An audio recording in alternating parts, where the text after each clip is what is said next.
그 사람이 큰 부자이므로 이 말씀을 듣고 심히 근심하더라. 예수께서 그를 보시고 이르시되 재물이 있는 자는 하나님의 나라에 들어가기가 얼마나 어려운지 낙타가 바늘귀로 들어가는 것이 부자가 하나님의 나라에 들어가는 것보다 쉬우니라 하시니. 19장 8절부터 10절까지입니다.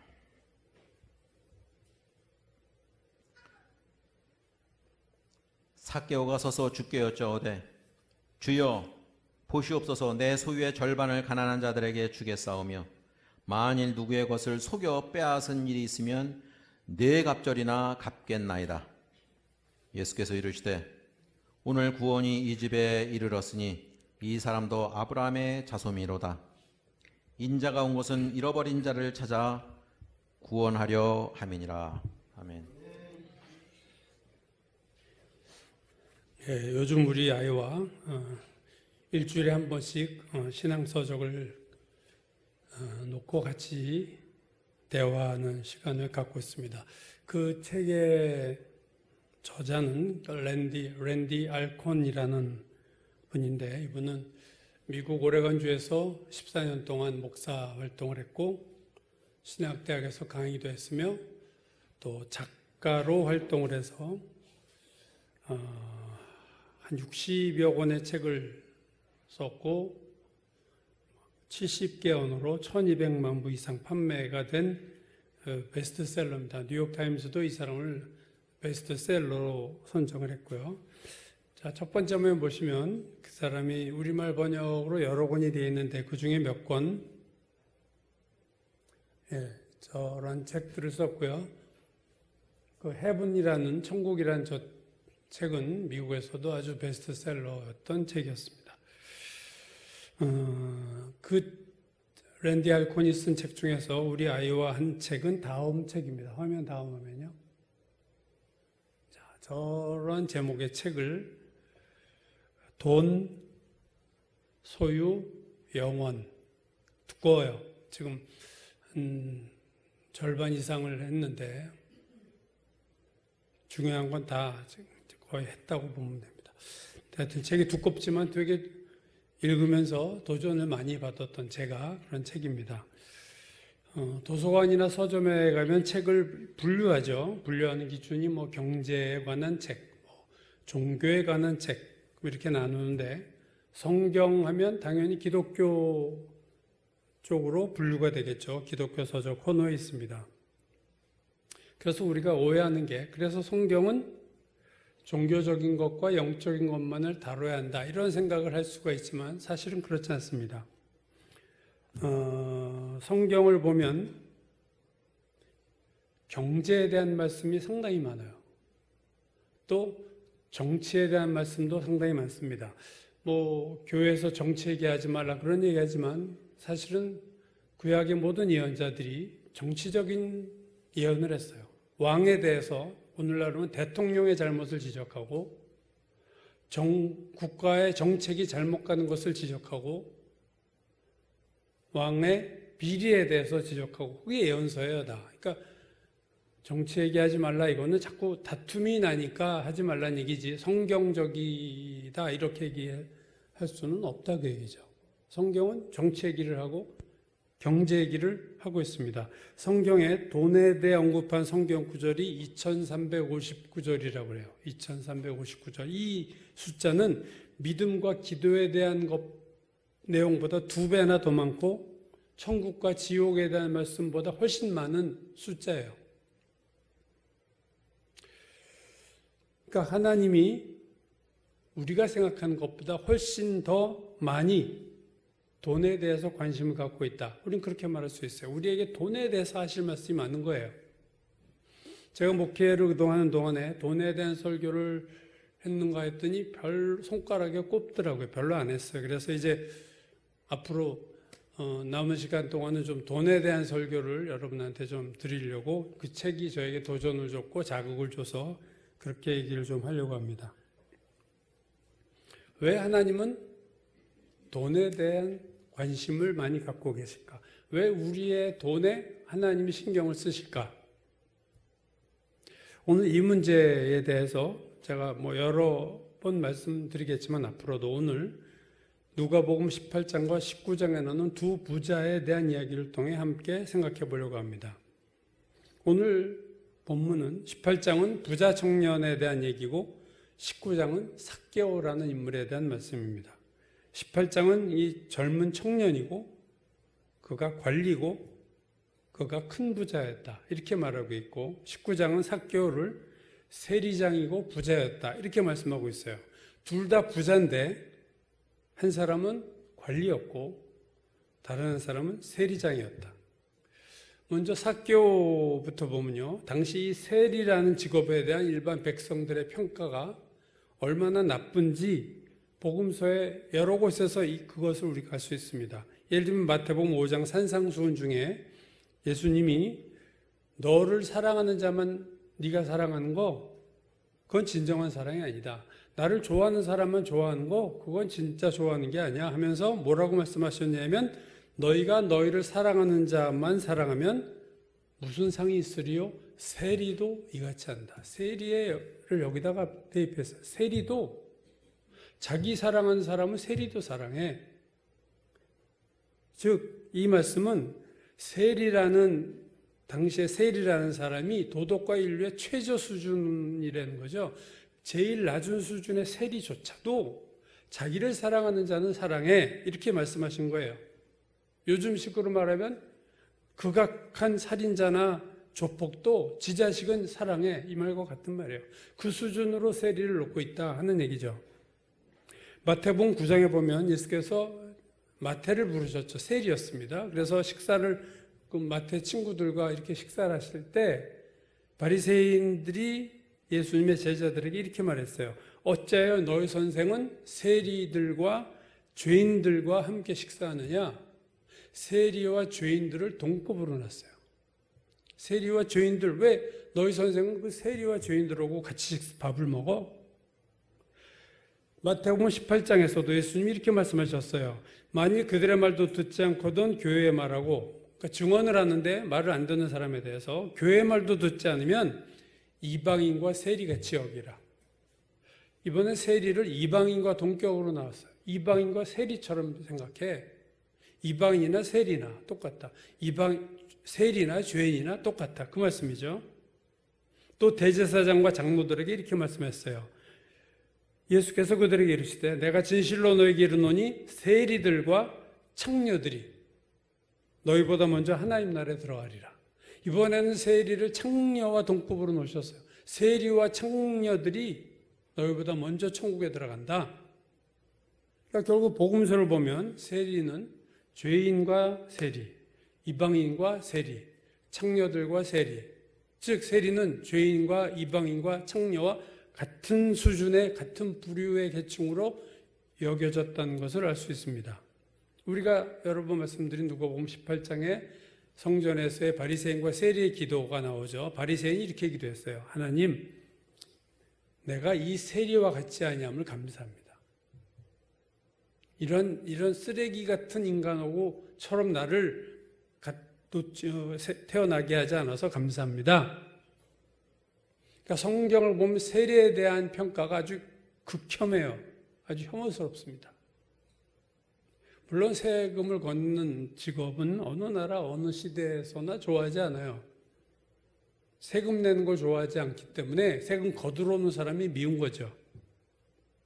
요즘은 다 지로로 내고 뭐 그러지만 옛날엔 다 일일이 방문했거든요. 가가오 또 이거 내라 이렇게. 그러니까 그 사람 밉죠.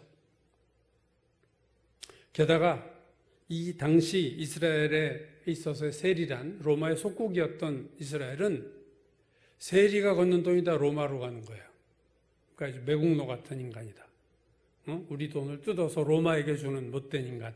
이런 인식이 있었고 게다가 이 세리들이 로마에다 바치는 돈보다 플러스 알파해서 그 돈을 자기가 챙겼단 말이죠. 세리. 걷는 사람이 더 얻은 거예요.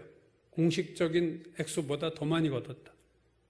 그러니까 아주 이 세리하면 사람들이 아주 아유 저 인간 저 더러운 죄인 창녀나 죄인이나 이방인을 개로 여겼던 시대 이방인과 같은 수준이다 이렇게 세리를 본 거죠. 최고의 멸시를 받던 직업이고 세리는 맨 밑바닥 수준의 인간이다. 그게 그 당시의 인식이었어요. 근데 오늘 본문에 나오는 19장에 나오는 삭개오는요, 일개 세리가 아니라 세리장, 세리의 우두머리입니다. 더 많은 수입을 세리보다 얻었을 거예요. 세리장이니까 엄청난 수입을 올렸겠죠, 이 삭개오가. 더군다나 삭개오가 세리장으로 있던 이 여리고라는 지역은 요단강 하구에 위치한, 그러니까 사해로 요단강이 흘러가기 직전에 여리고가 있습니다. 그 여호수아가 무너뜨렸던 나팔 불어서 그 유명한 여리고죠. 좀 고대 도시, 한 몇천 년, 한 3천 년 이상 오래된 고대 도시입니다. 근데 이 요단강 하구에 있던 여리고가 당시 그 길앗 하면 예레미야에서도 나오지만 향유로 유명한 것이 길앗인데, 길앗에서의 향유와 모략을 수입하는 무역 중심지가 여리고였어요. 그래서 여리고의 세금 수입은 다른 도시보다 훨씬 세금 수입이 많았고, 따라서 세리들은 더 많은 돈을, 여리고 세리들은 더 많은 돈을 벌었죠. 세리장의 삭개오는 말할 필요도 없이 불법과 부정한 방법으로 큰 부자가 됐던 것이 삭개오였을 것이다라고 능히 우리가 추측할 수 있어요. 자, 오늘 이 삭개오 이야기는요, 주일학교 때부터 많이 들어서 잘 알고 있습니다. 예수님이 여리고를 지나가시는데 사람들이 막 몰려들어서 삭개오도 예수님을, 지나가는 예수님을 보려고 했는데 키가 작아요. 사람은 많고 키가 작고. 그러니까 볼 방법이 없으면 되게 포기하고 돌아갈 수도 있지만, 삭개오는 감람나무, 무화과나무 위로 올라가서 나무 위에서 지나가는 예수님을 바라봤습니다. 근데 그거 지나가시던 예수님이 갑자기 발을 멈추시고 나무 위를 바라보시고, 삭개오야 내려와라. 그러면서 오늘 내가 네 집에 좀 머물러야겠다, 이런 말씀을 하셨어요. 그러자 삭개오가 급히 내려와서 아주 기쁜 마음으로 예수님을 집으로 모시고 갑니다. 그때 사람들이 수군거리죠. 야, 예수님이 죄인의 집에 들어가네? 이렇게 수군수군 됐어요. 어떻게 저런 더러운 인간의 집에 들어가서 예수님이, 그런 뒷말이 많았던 사건입니다. 근데 삭개오가 놀라운 선언을 하죠. 오늘 본문 누가복음 19장 8절, 삭개오가 서서 주께 여짜오되 주여 보시옵소서, 내 소유의 절반을 가난한 자들에게 주겠사오며 만일 누구의 것을 속여 빼앗은 일이 있으면 네 갑절이나 갚겠습니다.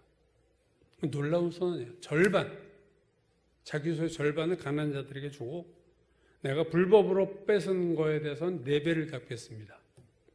그럼 이 사람 재산 뭐 거의 거덜나는 거 아니에요. 이에 대해 예수님이 놀라운 선언을 하세요. 오늘 9절 10절 예수께서 이르시되 오늘 구원이 이 집에 이르렀으니 이 사람도 아브라함의 자손이미로다. 인자가 온 것은 잃어버린 자를 찾아 구원하려 함이니라. 자, 구원 얘기를 하셨어요, 이 예수님이. 참 놀랍죠. 자, 또 다른 부자, 오늘 누가복음 18장에 나오는, 바로 앞장에 나오는 부자를 누가복음은 어떤 관리다, 마태복음 청년이다. 그러니까 이 부자는 젊은 관리였던 부자예요.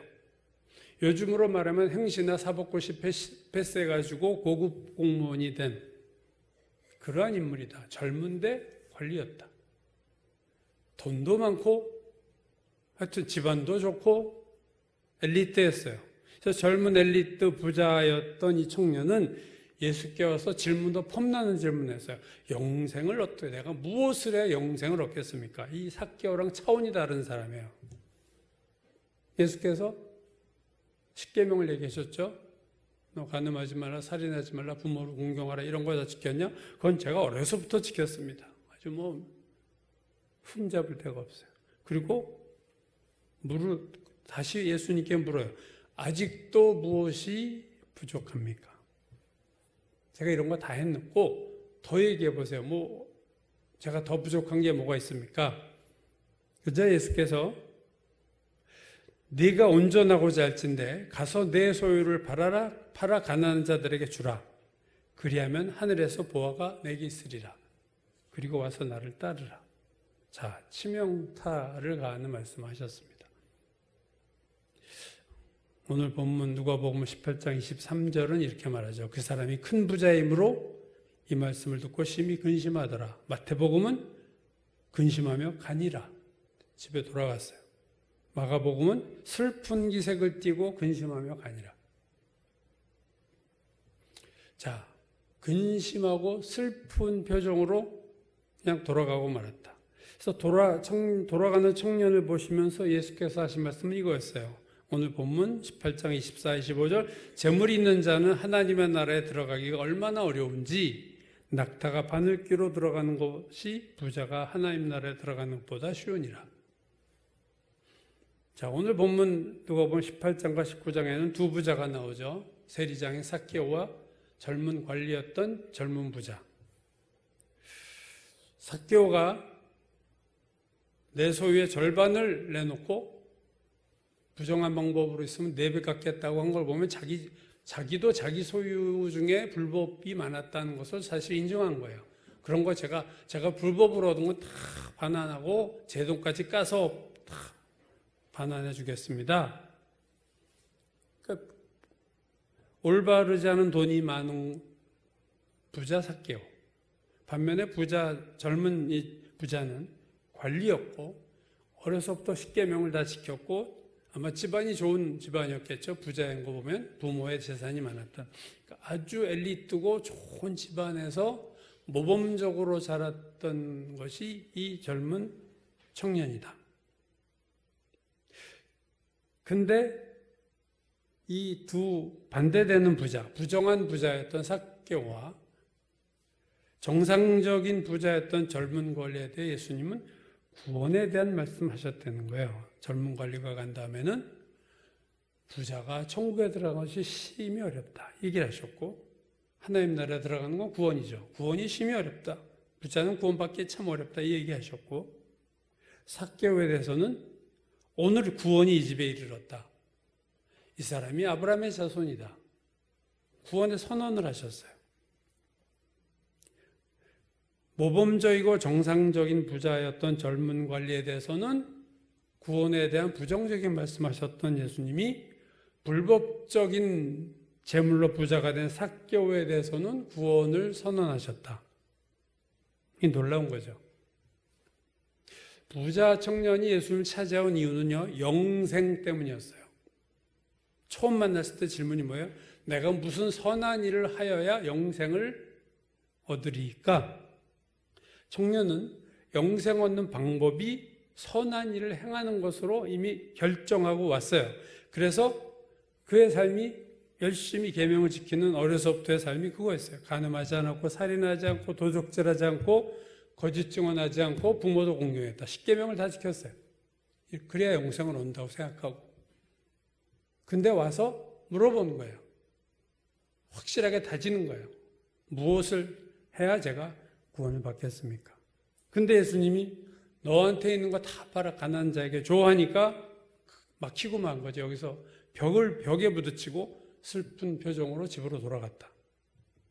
영생을 얻는 방법을 물으러 왔지만 영생을 얻지 못하고 돌아갔다. 그 방법을 알지 못하고 돌아갔다.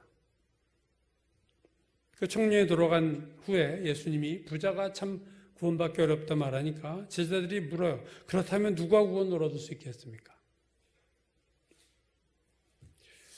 자, 삭개오는 젊은 청년은 다 부자였는데 삭개오는 구원을 받았으나 또 다른 부자였던 젊은 관리는 구원을 받지 못했다. 부정한 방법으로 돈을 모았던 부자는 구원을 받았는데 정상적인 부자였던 청년은 구원을 받지 못했다.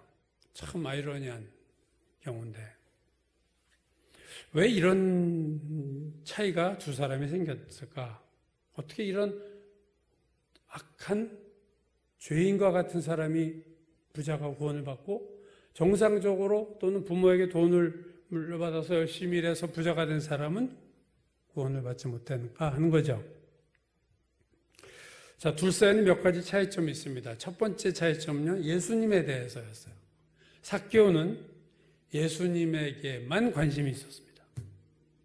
오늘 본문 3절, 4절 그 열정, 예수님을 보고자 하는 열정과 사모함이 나타나죠. 그가 예수께서 어떠한 사람인가 하여 보고자 하되 키가 작고 사람이 많았다. 어떠한 사람인가, 예수가 어떤 사람인가를 보고 싶어 했어요. 근데 장애물이 있으니까 앞으로 달려가서 보기 위하여 돌무화과 나무에 올라가니 그 장애를 뚫고 키가 작은 것과 사람이 많은 이 장애를 환경적인 방해보다 예수님을 보고자 하는 열망이 더 강했기 때문에 그는 체면을 불구하고 나무 위에 올라가서 예수님을 보기 위해서 올라간 거죠. 개인적으로 예수님 만나려고 올라간 게 아니었죠. 그냥 지나가는 예수 한번 보고 싶었던 거예요. 만나서 대화할 엄두도 내지 못하고.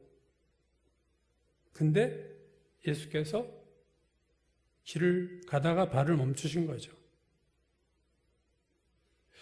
지난번에 말씀드렸듯이 12해 동안 혈루병을 앓던 여인이 예수님의 겉옷 끝을 만졌을 때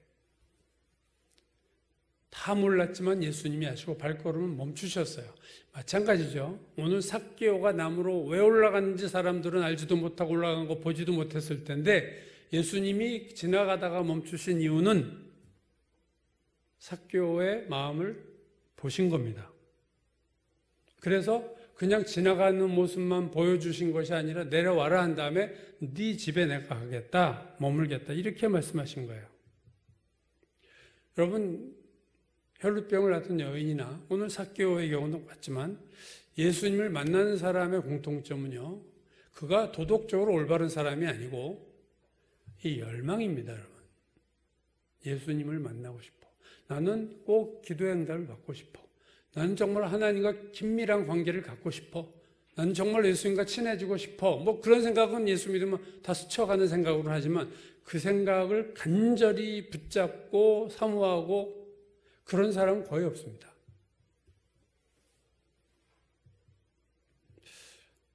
내가 오늘날에 우리가 삭개오처럼 주님을 만나기 원한다면 주님도 발걸음을 멈추시고 우리를 만나주지 않겠습니까? 반면 부자 청년이 어땠느냐? 예수님을 찾아왔지만 예수님을 만나기 위해서 온 게 아니라 질문하려고 온 거예요. 제가 학교에 있을 때 보면 가끔 학생들이 제 연구실에 이렇게 독후하고 들어오는 학생들이 많습니다. 찾는 이유가 다양해요. 출석 아까 왔는데 체크가 안 됐습니다. 뭐 이런 학생들도 많고, 뭐 수업 시간에 이해가 되지 않는 내용을 질문하러 오는 또 그런 학생도 있고, 장래 진로를 의논하러 제 방에 오는 학생도 있고요. 어떤 학생은요, 저한테 돈 꿔달라고 온 학생도 몇 명 있었어요. 그래서 너 용감하다. 그래. 그래서 그때 꿔줬는데 못 받았어. 그냥 졸업해버렸어요. 아주 큰 돈은 아니지만. 근데 하여튼 되게 대담하다 그랬어요. 어떻게 교수한테 돈 끌어오냐. 오죽 급했으면 그랬겠어요. 근데 어떤 학생은 와가지고 괜히 이런 얘기 저런 얘기하고 별 중요하지도 않은 얘기인데 그 얘기 한 30분 하다 나가기도 해요. 어떤 학생이 제일 반가울까? 저와 자기의 삶을 얘기하러 오는 학생이 제일 반갑습니다. 걔는 정말 날 좋아하는 거예요. 뭐 출석 체크하러 온 목적이 없잖아요. 출석 체크하러 오고 뭐 모르는 거 질문하러 오고 또 장래 진로를 물어보려고 하다 보니까 그냥 교수가 제일 편하고 쉽고 잘할 것 같으니까 오고. 근데 와가지고 괜한 얘기하다가 가는 학생은 그냥 나랑 얘기하고 싶어 온 거예요. 우리가 예수님을 찾는 이유를 잘 살펴보셔야 돼요. 우리가 뭐 때문에 기도하고 뭐 때문에 하나님을 찾느냐? 목적이 있잖아요, 되게. 내가 원하는 게 있잖아요. 그것 때문에 올 경우 많은데 아무런 목적 없이 그냥 하나님을 찾고 특별히 문제가 있는 게 아니라 주님과 더 깊이 만나려고 기도하고 그런 게 더 귀한 거죠. 젊은 관리는 자기의 질문에 대답할 자로 예수님을 찾아왔지만 예수님에 대한 사모함은 전혀 없었어요. 그냥 이분이 내 대답을 가장 잘해줄 수 있는 분이다 생각해서 온 거죠. 왜요? 그가 예수님을 찾을 때 첫 질문할 때 이렇게 불렀어요. 선한 선생님이요. 선한 선생님이요. 내가 어떻게 영생을 얻겠습니까? 한 다음에 선한 선생님이 한 다음에 뭐라고 물었어요? 내가 무슨 선한 일을 해야 영생을 얻겠습니까? 그러니까 무슨 선한 일을 해야 될까?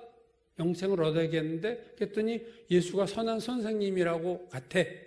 그래서 선한 선생님 예수를 찾아와서 선한 일이 뭔지, 내가 무슨 선한 일을 더 해야 할지를 물어보려고 온 거예요. 예수님을 만나고자 하는 개인적인 열망은 전혀 없었어요. 반면 삭개오는 그냥 지나가는 예수만 보고 싶어서 나무 위로 올라갔어요. 이 태도의 차이가 아주 크죠. 예수님에 대한 태도가 너무 달랐다. 하나는 순수했고 하나는 자기의 알고 싶은 것을 물어보러 왔다. 또 하나의 차이는 삭개오는요, 자기를 큰 죄인이라고 생각하고 있어요. 그가 예수께서 그의 집에 들어가셨을 때 사람들이 수군거렸다고 그랬죠. 저가 죄인의 집에 들어갔다. 삭개오도 알고 있어요. 자기를 죄인으로 여겼고 다른 사람도 자기를 죄인으로 여기는 자타가 공인하는 죄인이라는 것을 오늘 삭개오는 알고 있었습니다. 반면 젊은 관리는 자기는 절대 죄인이 아니라고 생각하고 있어요. 나는 죄인이 아니야. 난 모범적인 삶을 살았고 도덕적으로 살았고 거기에 큰 자부심을 갖고 있었어요. 십계명 다 지켰어요. 어려서부터 지킨 거예요. 이건 옛날부터. 요 최근이 아니에요. 어려서부터 다 지켰어요. 그리고 예수님께 묻죠. 이 모든 것을 내가 지켰사온데 아직도 무엇이 부족합니까? 뭐가 부족한지 좀 얘기해 보세요. 얼마나 당당해요. 삭개오도 젊은 관리도 큰 부자였는데 삭개오는 예수님에 대한 간절한 사망이 있었지만 젊은 관리는 없었다. 삭개오는 자기가 죄인이라고 것을 알고 있었지만 젊은 청년은 자기가 모범적이고 신앙적인 인물이라는 자신감이 가득했다. 이 둘의 차이입니다. 여러분, 구원이 뭐냐? 구원을 받았느냐 안 받았느냐를 두 가지 질문에 의해서 우리는 확인할 수 있어요. 첫 번째는 자기 자신에 대해서 어떻게 생각하느냐. 내가 죄인이다 생각하면 구원받는 거예요. 근데 나 뭐 특별히 죄 안 짓고 나 법 다 지켰는데 이러면 그 사람 구원과 먼 거죠. 그러니까 자기 자신에 대한 태도. 두 번째는 예수님에 대한 태도입니다. 예수님을 누구로 여기냐? 나의 구세주다. 주님을 바라보고 구리뱀을 광야에서 쳐다볼 때 그들의 독이 난 것처럼 예수를 바라보면 구원을 받는다. 요한복음 3장에서 예수님이 그 비유를 주셨죠. 구리뱀의 비유. 광야에서 모세가 구리뱀을 들었을 때 쳐다본 자는 다 나은 것처럼 나 십자가 달린 나를 바라보면 너희가 구원받는다. 예수님에 대해서 어떻게 생각하냐? 이 두 가지예요. 나에 대한 생각, 예수님에 대한 생각 두 가지에 대한 대답을 들어보면 구원 여부가 자동적으로 판가름 납니다. 부자 청년은 자기 자신 죄인이 아니라고 생각했어요. 예수님 구원과 상관없는 분이에요. 선한 일을 하는 선생이에요. 나에게 영생에 대한 도움, 어드바이스 해줄 정도의 인물이에요. 구원받을 수가 없었죠. 삭개오는요, 큰 죄인이라고 생각하고 있었고 예수님을 사모하고 바라보고 만나려고 했어요. 여기서 극명하게 갈라지는 겁니다. 자기 자신에 대한 태도가 이 두 사람이 달랐고 예수님에 대한 태도도 달랐어요. 이 두 가지 차이점인데 또 하나의 매우 중요한 차이점을 했습니다. 그것은 바로 재물에 대한 태도예요.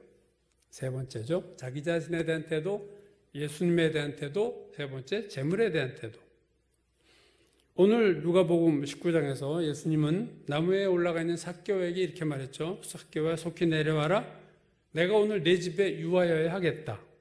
이 유하여야 하겠다, 머물러야 되겠다라는 헬라어 동사에 조동사가 붙었어요. 데이라는 헬라어가 붙었는데 영어로 must, 그러니까 뭐뭐 해야 된다 하는 뜻이죠.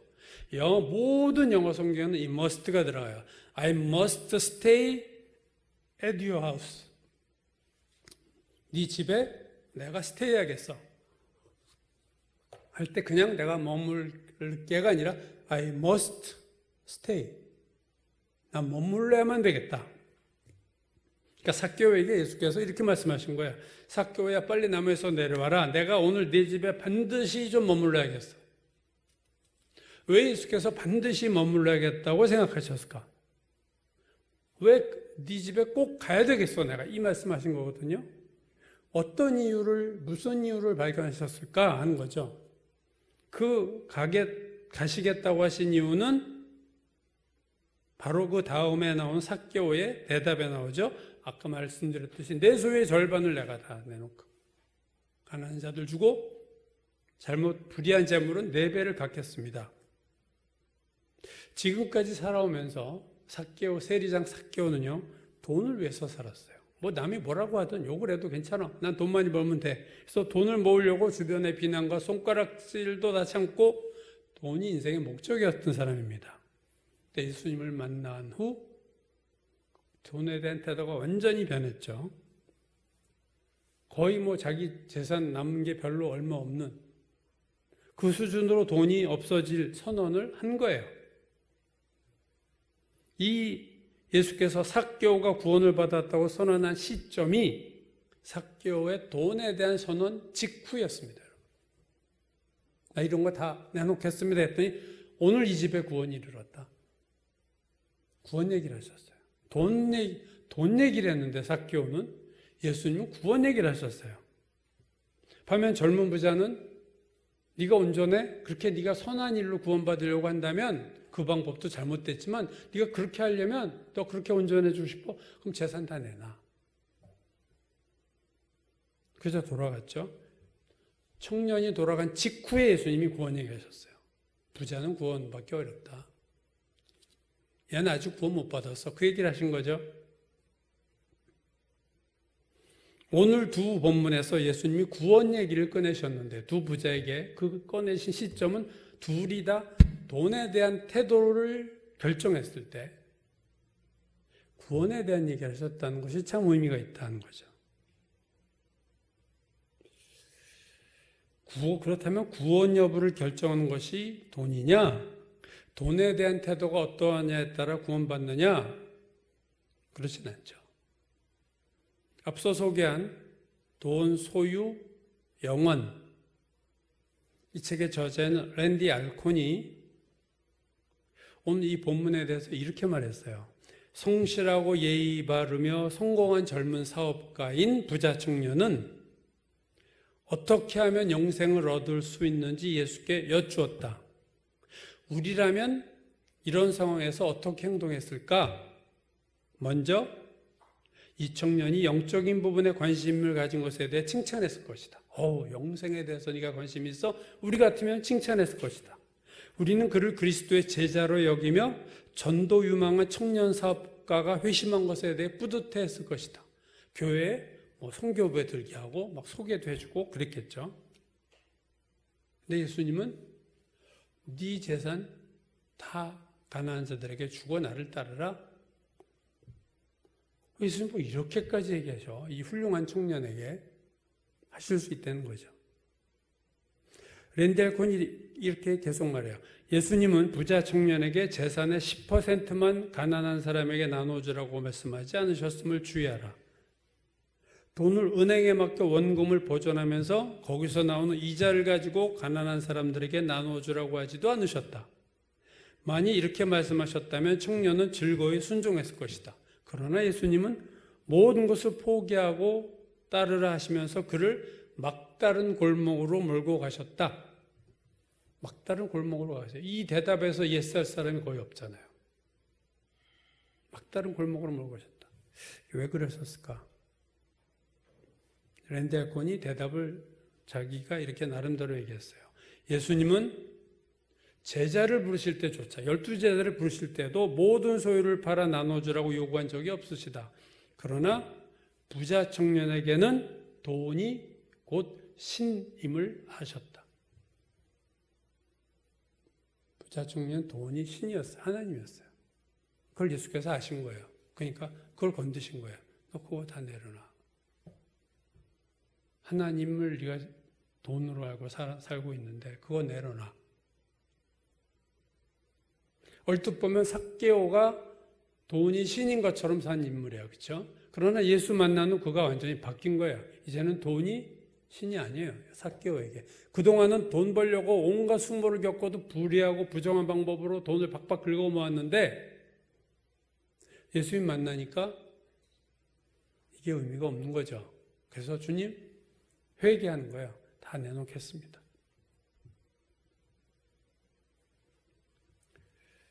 부자 청년에게는 예수님 만났을 때와 집으로 돌아갈 때까지 돈이 신이었어요. 돈이 하나님이었어요. 그는 모범적이고 도덕적이었죠. 만약에 예수께서 제가 무슨 선한 일을 더 해야만 영생을 얻겠습니까? 했을 때 아주 힘든 일, 이러이러한 일을 해, 선한 일을 했으면 그냥 했을 거예요. 근데 돈을 내놓으라 그러니까 그건 못하겠는 거죠. 예수님이 이 청년에게 돈 뺏을 일이 있어요? 삭개오가 돈을 내려놓는 것을 통해 예수님은 삭개오의 영적 상태를 파악하신 거예요. 마찬가지로 부자 청년의 행동을 통해 예수님은 부자 청년의 영적 상태를 파악하신 거예요.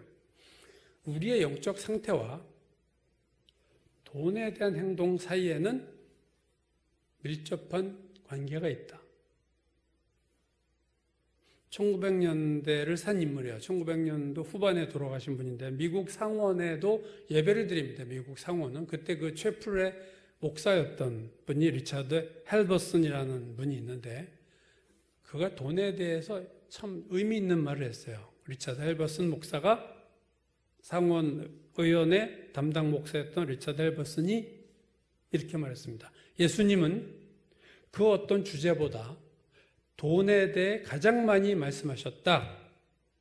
왜냐하면 돈이 인간의 본성을 가장 잘 드러내기 때문이다. real nature라는 단어를 썼어요.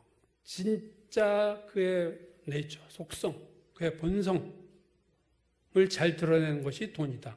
돈은, 그 사람이 계속 말해, 헬버슨이, 돈은 사람의 참 인격을 적나라하게 드러내는 지표다. 머니는 그 사람의 true character, 그 사람의 진짜의 성품에 대한 정확한 인덱스가 된다는 거예요. 인덱스, 지표가 된다는 거죠. 성경 전체를 통해 우리는 인격의 성숙도와 돈을 다루는, 돈을 다루는 것 사이에 밀접한 연관이 있음을 발견할 수 있다. 돈이 상당히 세속적인 건데 그 돈에 대한 태도나 돈을 사용하는 거에 그 사람의 영적인 수준이 드러난다. 그 얘기죠. real nature라는 단어 썼고 헬버슨이 true character라는 단어 썼어요. 이게 성경적으로만 이게 그 사람의 중심입니다, 여러분. 하나님은 중심을 보신다. 그의 real nature를 보시고 true character를 보시는 거예요. 그래서 하나님은 중심을 보시는 분인데 이 돈이 그 사람의 중심을 보여주는 가장 중요한 지표가 되기 때문에 돈의 영성이 나타나는 거죠. 돈과 영성은 반대되는 것 같지만 돈이 그 사람의 영성이 어떠한지를 가장 잘 나타내는 영성과 돈은 상당히 강력한 상관관계가 있다. correlation. 삭개오의 영적인 상태는 그가 돈을 다루는 방식에 나타났고 부자 청년의 중심은 돈에 대한 그의 태도에서 드러나는 거예요. 돈이 그 사람의 중심을 밖으로 드러낸다. 보여주는 지표다. 그겁니다. 삭개오는 누가 봐도 죄된 삶을 살았어요. 반면 부자 청년은 누가 봐도 모범적인 삶을 살았어요. 그런데 깊은 죄가 있는데 삭개오의 죄는 눈에 보여다. 자타가 않은 죄예요. 부자 청년의 죄는 눈에 안 보이는 죄입니다. 외적으로는 오히려 반대적인 모습으로 드러나죠. 모범적이고 종교적이고 성실하고 똑똑하고 선한 일을 영생에 관심이 있고 어려서부터 십계명 다 지켰고 이 사람이 죄가 없는 사람 같아 보이지만 그 중심에는 true 캐릭터에는 돈이 God, 신이었어요. 예수께서 파악하신 거예요. 그래서 자기의 본질을 드러내는 거죠. 너 그래? 돈 다 가난한 자들 줘. 못 주는 거죠. 왜? 돈이 신이니까. 자기 모습을 그전까지 몰랐던 청년은 이때 자기를 알았을지도 몰라요. 부자 청년이 예수를 만난 가장 큰 축복은 자기의 모습을 조금이라도 생각할 수 있는 계기가 됐다. 아, 내가 그렇게 여태까지 자기가 되게 옳고 잘 살았고 아무 문제 없다고 봤던 부자 청년의 밑바닥에 있었던 보이지 않는 죄를 예수께서 이렇게 끌어내 주신 거예요. 삭개오는 겉으로는 돈벌레요, 죄인과 창녀와 이방인 같은 밑바닥 인생이었지만 그의 가슴속 깊은 곳에는 난 참 죄인이다 하는 의식이 있었고 예수님에 대한 갈급함과 사모함이 있었어요. 구원받은 자죠, 이 사람. 반면 부자 청년은 겉으로는 영생을 추구하는 최고의 신앙을 갖춘 것 같고 최고의 지성과 최고의 지위와 최고의 도덕성을 갖춘 인물이었지만 그 속에는 돈이 신이었어요. 돈이 하나님이었어요. 그는 돈을 사랑했고 자기 의로 가득 찼고 무엇을 지키면 영생을 얻는다는 잘못된 영생에 대한 관점을 가지고 있었어요.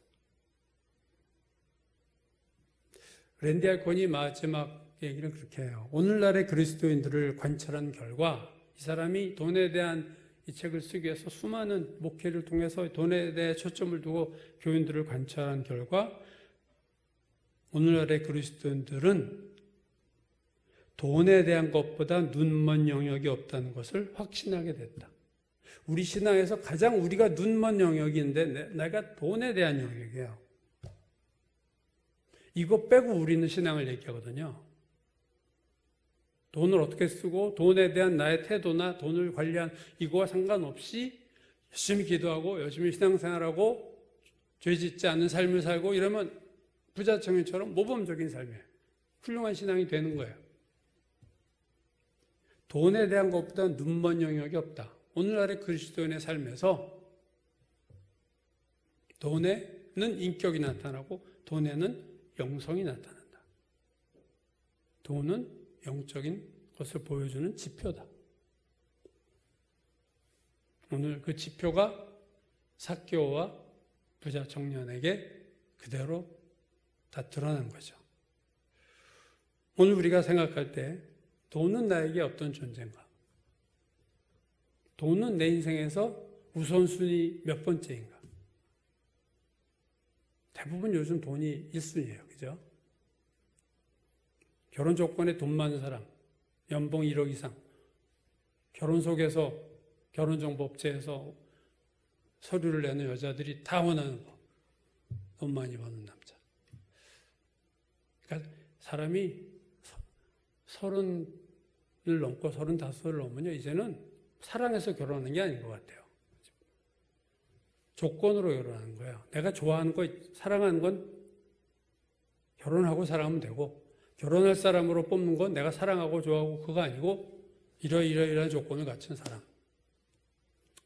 그래서 아무것도 모르는 20대에 결혼하는 게 좋다고 저는 생각해요. 나이가 들면 그냥 보여, 나 이것저것이 보입니다. 결혼이 힘들어져요. 돈이 최고인 오늘날의 세상에서 오늘 두 부자 삭개오와 부자 청년은 우리에게 많은 것들을 우리에게 보여주고 있습니다. 오늘 본문들이 주는 돈에 대한 메시지를 우리가 잘 깊이 묵상하고 나의 삶에 적용하는 그런 우리의 결단과 믿음과 지혜가 필요한 줄로 믿습니다.